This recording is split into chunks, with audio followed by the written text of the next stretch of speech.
আমার মরণের বাকি আমি জানিলাম না গো আল্লাহ মরণের কতদিন বাকি। আর আজরাইল আসিয়া যখন হস্তে দিবা ধরি, আজরাইল আসিয়া যখন হস্তে দিবা ধরি, তখন আমার মনা ভাই করবা লুকালুকি আমি জানিলাম না গো আল্লাহ মরণের কতদিন বাকি। আর 40 দিনের আগে ভাইরে মৌতের নিশানি, 40 দিনের আগে ভাইরে মৌত জমদূতে গাইরা নিব চোখে দিয়া আন্দে আমি জানিলাম না গো আল্লাহ মরণের কতদিন বাকি। আমার মরণ আমি জানিলাম না গো আল্লাহ মরণের কতদিন বাকি। আর হায়াত হইল হাতে বাইরে, মত হইল পাই, হায়াত হইল হাতে বাইরে, মত হইল পায়ে। যেই জায়গা যার মরণ লেখা সেই যায় দাসে মরে আমি জানিলাম না গো আল্লাহ মরণের কতদিন বাকি। আমার মরণের কতদিন বাকি আমি জানিলাম না গো আল্লাহ দিন বাকি। আর মরণের কতদিন বাকি। একটা জবান বন্ধ রাখবেন না, মহব্বতে মায়ার সুরে বলুন সুবহানাল্লাহ। আমার যুবক ভাইয়েরা, আমার কথা পরিষ্কার, আমার ওয়াজের ধরন নরম গরম। আমি তাহিরি কখনো নরম কখনো গরম, এটা ইসলামের বৈশিষ্ট্য। কখনো কখনো ইসলাম খানকার ভিতরে জিকির করে, আবার কখনো কখনো ইসলাম বলে খানকার তবজি বালিশের রেখা তলোয়ার নিয়ে ময়দানে নেমে যায়। দলিল আল জিহাদু মাজিন ইলা ইয়াউমিল কিয়ামah, জিহাদ কিয়ামত পর্যন্ত চলবে। সবচাইতে বড় জিহাদ হলো নিজের নফসের সঙ্গে জিহাদ করা।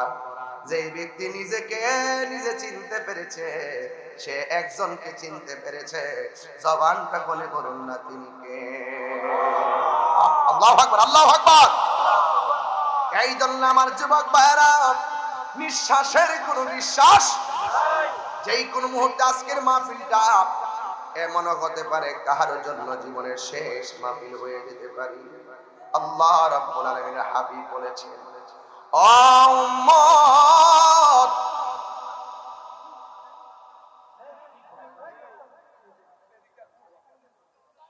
ও উম্মত, রূহ নেওয়ার সময় কষ্ট হয়, রূহটা নেওয়ার আগে আরো বড় কষ্ট হয়। এটার নাম হলো সাকরাতুল মাউত। বড় খালির ঘরের মধ্যে যখন বীর খালের ঘরের মধ্যে যখন মানুষ দেখবে আজরাইল এসে গেছে, আজরাইলের দেখা মাত্রই তার শরীরের মধ্যে এমন তুফান শুরু হয়ে যাবে, হাড্ডির জোড়াগুলো টাস টাস করে খুলে যাবে। কি এর বাহাদুরি করেন মিয়া আপনি, কিসের টাকার বাহাদুরি করেন? আপনজন সব রাইখা চিরদিনের জন্য যে ঘরে যাবেন, জবান খুলে বলুন সেই ঘরের নাম কি? হায় রে ওই আমার যুবক ভাইরা, জবানটা খুলে বলেন ইজ্জতের মালিক কে? সম্মানের মৃত্যু আর অসম্মানের মৃত্যু পার্থক্য আছে না নাই? আজ থেকে প্রায় 19 বছর আগে কয় বছর মানুষ আমার বলছে এই কইতে দেন গানাদারটা নামছে রে, আবার এটা আজকে গায়া যায়, কষ্ট হইব? রংমহলে থাকবার বন্ধু পালঙ্কে শুইয়া, কোন সন্ধানে মন চূড়া ডুবিবে আসিয়া। এটা বুঝতেন না, আরো বাইরে করি। রংমহলে থাকবার বন্ধু পালঙ্কে শুইয়া, কোন সন্ধানে আজরাইল ডুবিবে আসিয়া। দুয়ারে প্রহরী থইয়া প্রবেশ করল কে মনে, আর কি দেখা হবে রে বীর খালবাসী জীবনে। মায়া নিদন হারাইলাম ঘুমের ঘরে স্বপনে। বাসি দে রাত্রে 1টার ঘরে দিতে বসতে কিতা কইতাছে, রাত্রে 1টার ঘরে টান দিলে বুড়া বেড়ায় চোর পানি ফালায় কান লইলে, যুবক পোলা পণ্ডিত চোখের পানি ছল ছল কর লইলে বুঝাইলাম হইলে ভাঙ্গে ভাঙ্গে। এখন তো সময় নাই, ডাইন পাশে মা বাম পাশে বাপ 14 গোষ্ঠী বইয়া রইছে। অত বড় আজরাইল বাংলা করে দিতে দুইটা কেমনে যে রুহুডারে সারসারি করছে একটা মানুষ টের পাই না। শানের অর্থ আসেনি। এই মোল্লারা কইছে আমি গান গাই, হেরা আমি বলি প্রেমের বাসি, হেরা বুঝে বাবের বাসি।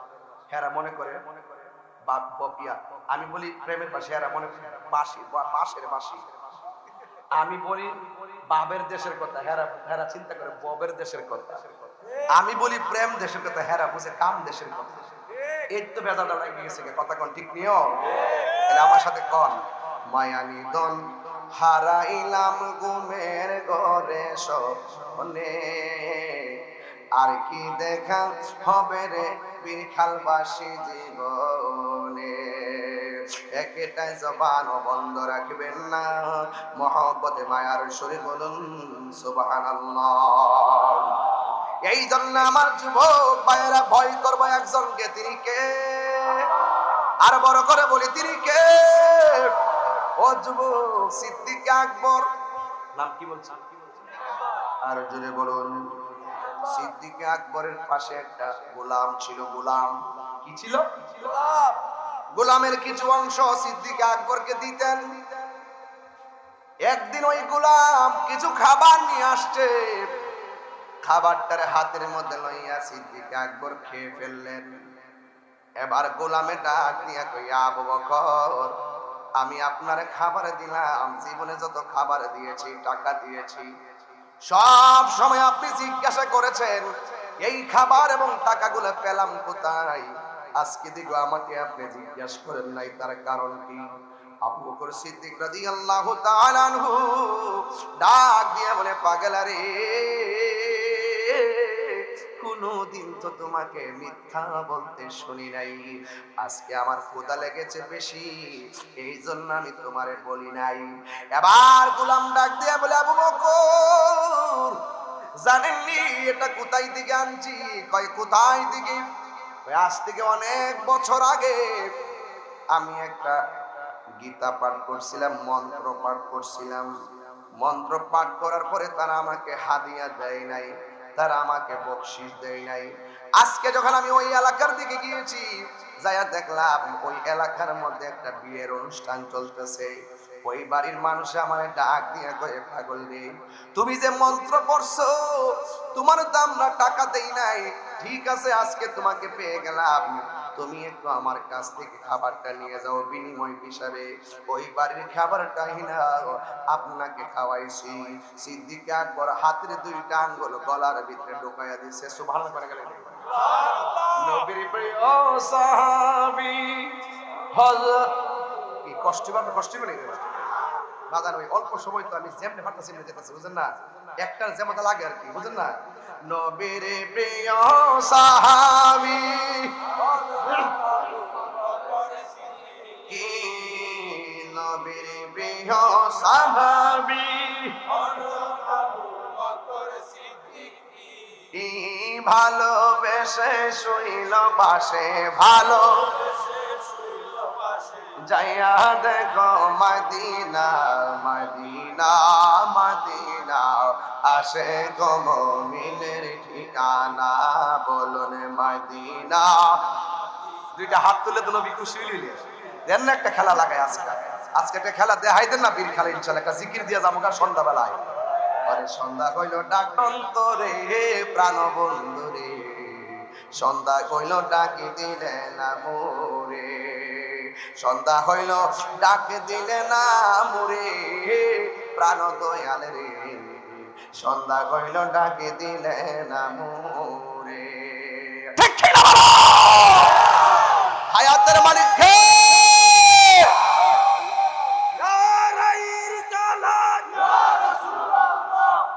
আলহামদুলিল্লাহ কর। আমার ও কানের মধ্যে মুখটা লাগা কি জানেন? মোসের হুঙ্গারি এনে লাগাই দিছে।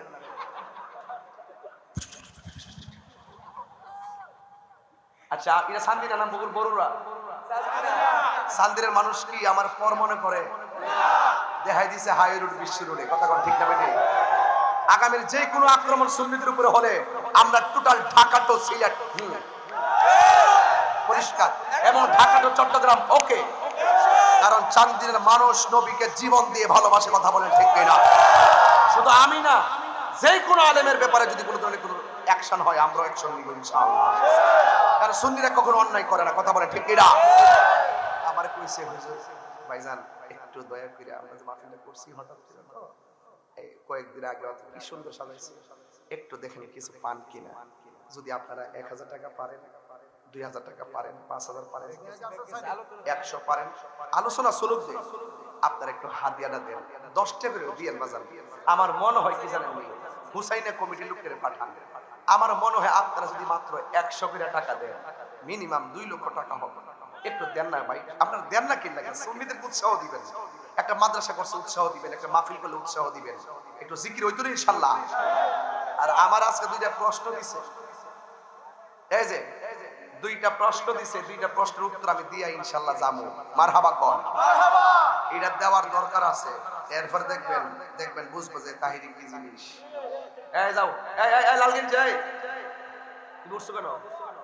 এই তুমি উঠলা কেন?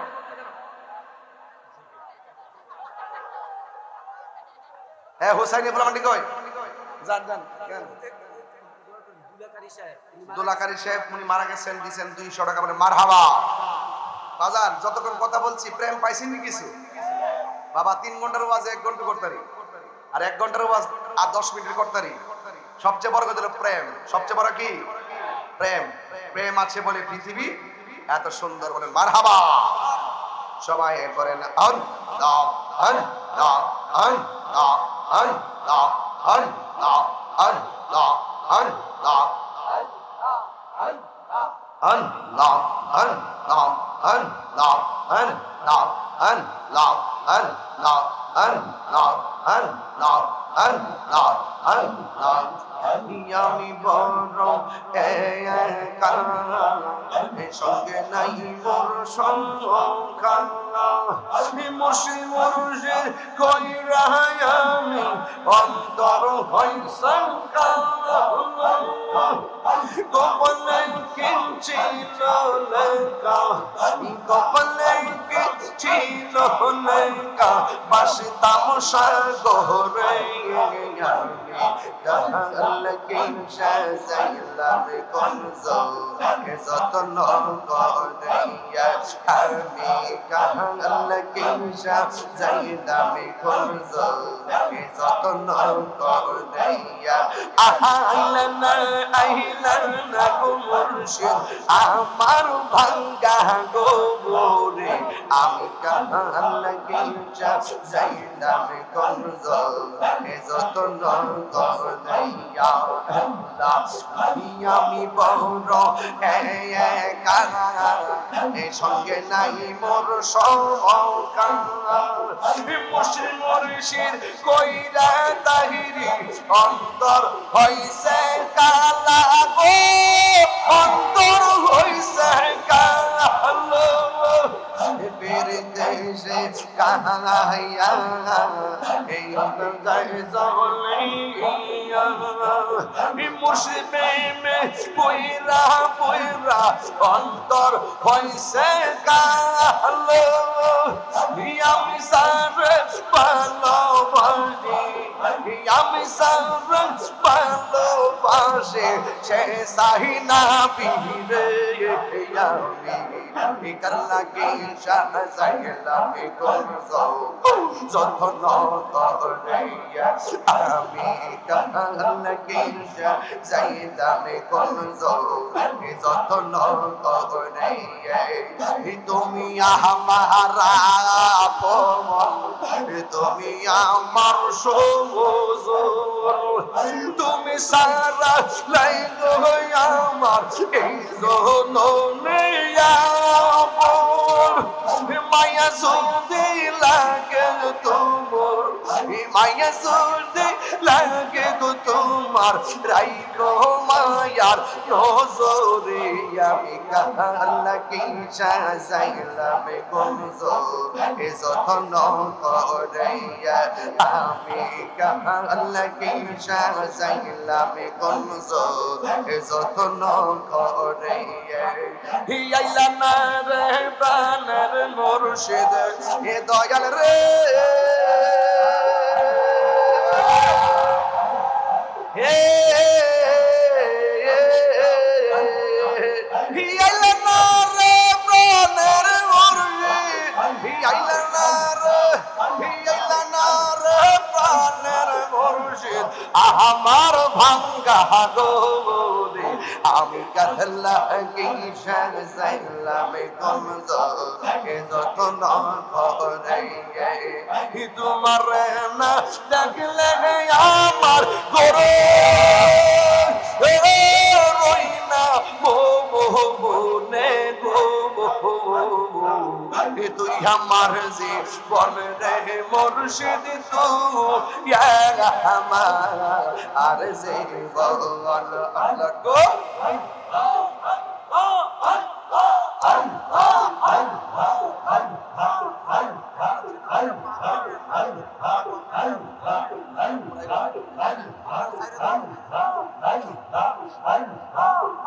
তোমার আমার ভালোবাসা জাদে হ্যাঁ সর্বজবনে তোমার আমার ভালোবাসা জাদে হ্যাঁ সর্বজবনে অন্ধ্র চঙ্কার মনে তুমি সাদরা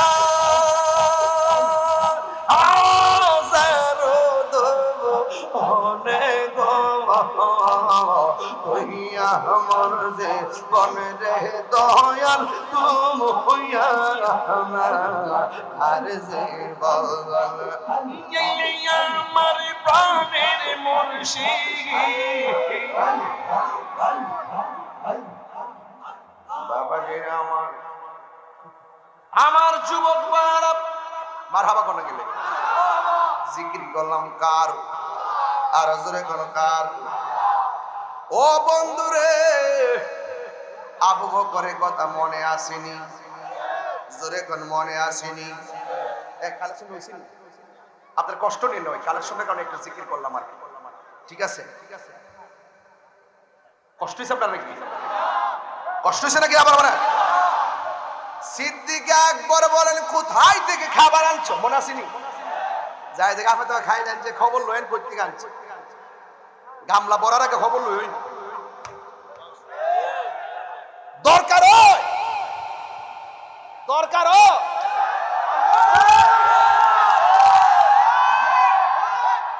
দরকার শুটকির ভর্তা দিয়া ভাত খাবো পিঁয়াজ দিয়া আর কাঁচা মরিচ দিয়া ভাত খাবো এরপর সুদের টাকা দিয়া গরুর গোশত কিনা খাইতাম না ওই সুদের টাকা দিয়া বিল্ডিং বানাইতাম না সরকারের কাজ করাই নামাজ পড়বো সুদ পত্রিকার টাকা নিয়ে মসজিদের টাইলস কিনতাম না এতে যদি আমার সর্বস্ব হারাইয়া যাইব আমি জানি হারামের মধ্যে কোনো আরাম নাই হারামের মধ্যে আরাম নাই কথা বলেন ঠিক কিনা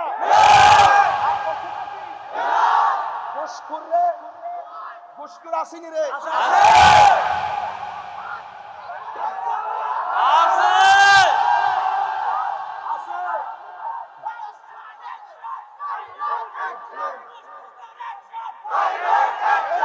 এখানে একটা কাগজ আইছে, এই শোনেন, আও ছিলেন না আপনারা আমার মতনই শুরু করছেন মিয়া, সকল পাগল দেখানো হই কি। এখানে একটা কাগজ আছে, কইতাম নাকি তাইছে। সারা জীবন শুনছি জেতা মানুষের লোকে শত্রুতামি করে, এখন দেখি জেতা মানুষ মরা মানুষের লোকে শত্রুতামি শুনছে। কিছু লাশ সুর আছে না, লাশ সুর। আমারে বলছে হুজুর আজানের আগে দুরূদ শরীফ পড়া যাবে কিনা। আমার দেশের মধ্যে কিছু লোক আছে, আমরা যখন আজানের আগে যখন দুরূদ সালাম পড়ি তখন তারা কি করে, বেদাতের ফতোয়া দেয়। আজ পর্যন্ত শুনছেন আজান যারা আমরা দুরূদ শরীফ পড়ি আজানের আগে, আমরা কি দুরূদ শরীফে আজানের অংশ মনে করি?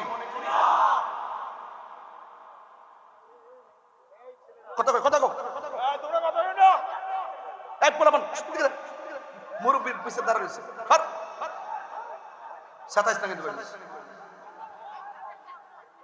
এই বেটাই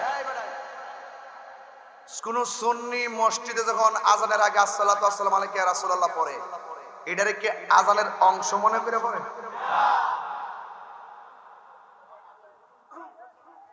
হাদিস শরীফে আছে যে আজানের পরে দুরূদ পড়া, হাদিস শরীফে আছে কি আজানের পরে দুরূদ শরীফ পড়া, তারপরে আল্লাহুম্মা রাব্বা হাযিহি দাওয়াতিত তাম্মা, এইটা যারা পড়বে দুরূদের পরে এই দোয়াটা যারা পড়বে রাসূল তাদের জন্য সুপারিশ করবেন। জোরে কোন সুবহানাল্লাহ।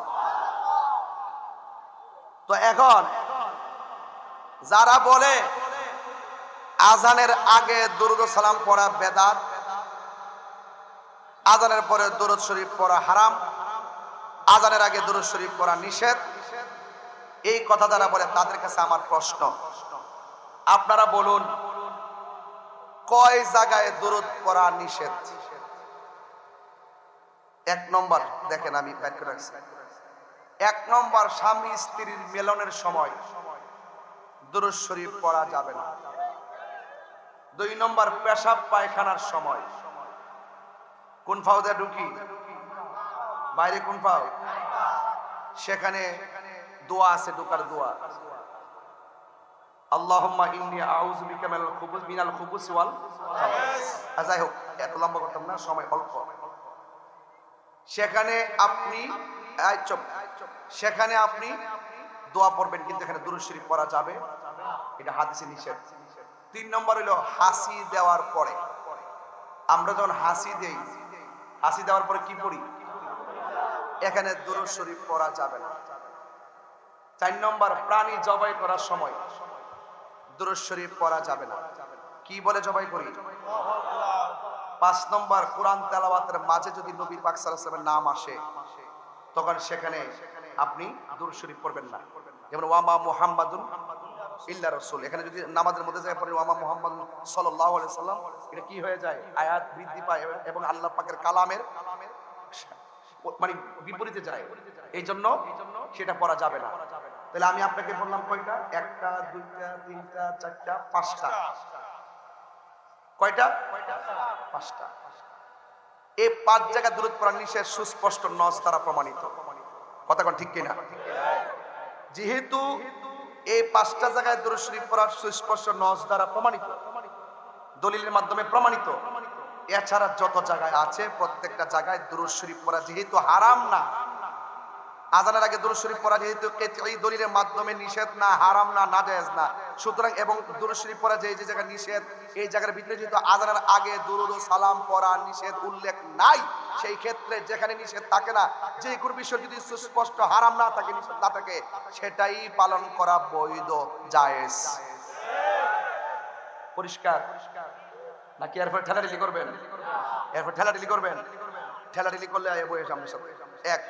দুই নম্বর, জানাজার নামাজের পরে দোয়া পড়া, এটা লই আমরা দেশে জানাজাটা শুরু হইলই তিন শ্রেণীর মানুষের ধাক্কা ধাক্কি। এক শ্রেণী আমার কাম আছে জায়গা, আরেক প্রকার লোক আছে তাক দালো লাশ লিয়ে কান দলে দূর থাকদা দূর, আর তিন নম্বর হইলো কিছু লোক আছে দাঁড়াই থাকে।